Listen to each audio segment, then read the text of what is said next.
So far, this document is before us. It is 100% anyway. এখন এরপরে October paper কি যেগুলো আসবে সেটা আমরা আমলে দিব এইটার বলে 14 আনা দখলে আসে এইটার বলে by date of this document 14 আনা দখল 2 আনা নিয়ে লিটিগেশন করে দিতে হবে।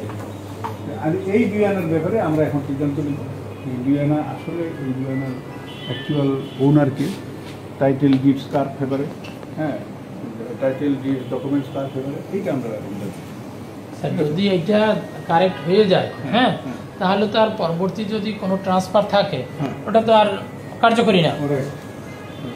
আমি যেটা বলছি যে রেকর্ডীয় মালিকের জমি জি এটা পরবর্তীকালে যত ট্রানজাকশন হবে হ্যাঁ কোনোই না, আমি একটা জমির মালিক না, আমি ট্রান্সফার করছি, কিন্তু আমার যদি মালিকানা এস্টাবলিশ না থাকে তাহলে আমার কাছ থেকে যারা কিনবে তারা এমনি বাদ, আমি না থাকলে দাতার না থাকলে গ্রহীতার যার থাকার কোনো কারণ সুযোগ নেই।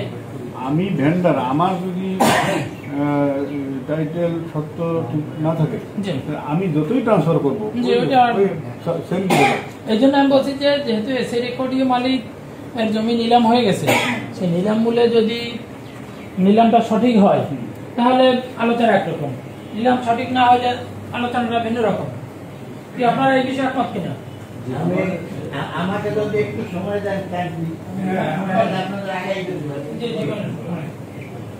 আমার কথা হচ্ছে যে নিলাম যদি কার্যকরী হয় তাইলে মূল রেকর্ড আছে ওই রেকর্ডে কোনো ভ্যালু থাকবে না, তাহলে নিলাম কার্যকরী